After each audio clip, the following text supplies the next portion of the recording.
नमस्कार दोस्तों, दुनिया इस वक्त एक ऐसे दौर से गुजर रही है जहां एक देश का फैसला पूरी दुनिया की अर्थव्यवस्था को हिला सकता है और फिलहाल ऐसा ही कुछ होता हुआ दिखाई दे रहा है। हाल ही में डोनाल्ड ट्रंप के नेतृत्व वाला यूनाइटेड स्टेट्स ऑफ अमेरिका और ईरान के बीच बढ़ता सैन्य तनाव ग्लोबल मार्केट में डर और अनिश्चितता पैदा कर रहा है।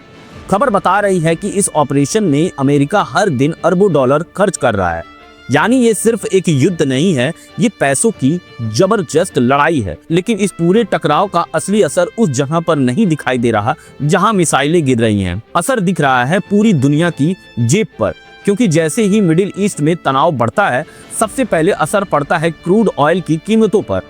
और भारत जैसे देशों के लिए ये बहुत ही बड़ी चिंता की बात है, क्योंकि इंडिया अपनी जरूरत से ज्यादातर तेल विदेशों से खरीदता है। जैसे ही तेल महंगा होता है, पेट्रोल और डीजल के दाम बढ़ते हैं, ट्रांसपोर्ट महंगा हो जाता है, फिर धीरे धीरे खाने और पीने की चीजें, किराया और रोजमर्रा की जरूरतें सब महंगी होने लगती है। यानी एक तरफ से महंगाई की पूरी चेन रिएक्शन शुरू हो जाती है। लेकिन दोस्तों, इस पूरी कहानी में एक ऐसा भी देश है जो इन हालात से नुकसान नहीं बल्कि फायदा उठा रहा है, और वो देश है रशिया। दोस्तों, जैसे जैसे दुनिया में तनाव बढ़ रहा है, वैसे वैसे तेल की मांग भी बढ़ती जा रही है। कुछ समय पहले तक रूस को अपना तेल बेचने के लिए भारी डिस्काउंट देना पड़ता था, क्योंकि दोस्तों यूक्रेन के साथ युद्ध शुरू होने के बाद कई पश्चिमी देशों ने उससे दूरी बना ली थी।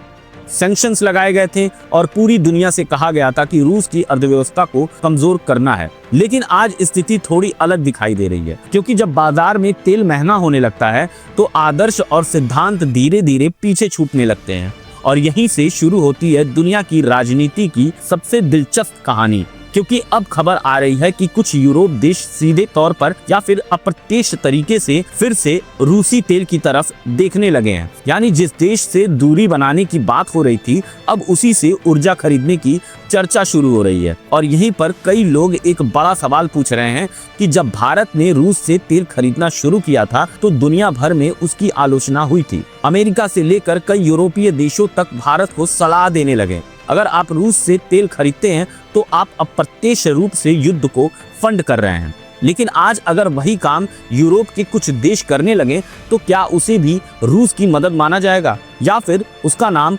एनर्जी सिक्योरिटी कहा जाएगा? यही वजह है कि जहां कई लोग इसे हिपोक्रेसी भी मान रहे हैं, क्योंकि अंतर्राष्ट्रीय राजनीति में नियम अक्सर हालात के हिसाब से बदल जाते हैं। जो फैसला कल गलत था, आज वही फैसला जरूरी बन जाता है। और इस पूरे घटनाक्रम से एक और दिलचस्प बात सामने आती है।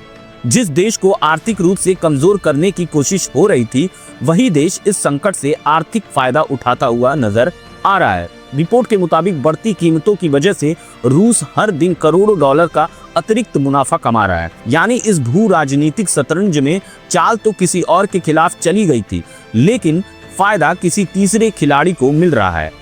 और शायद यही वजह है कि दुनिया की राजनीति को समझना इतना मुश्किल हो जाता है, क्योंकि यहाँ दोस्ती भी स्थायी नहीं होती और दुश्मनी भी।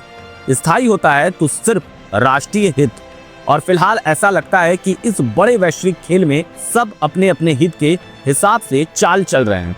लेकिन अगर इस पूरे संकट से सबसे ज्यादा कमाई किसी की हो रही है तो वो शायद रशिया ही है। तो दोस्तों, वीडियो पसंद आया हो तो जरूर लाइक कर दीजिएगा। चैनल पर नए हैं तो सब्सक्राइब कर लीजिएगा, क्योंकि ऐसे जियोपॉलिटिकल डीप एनालिसिस वीडियोस हम लाते रहते हैं।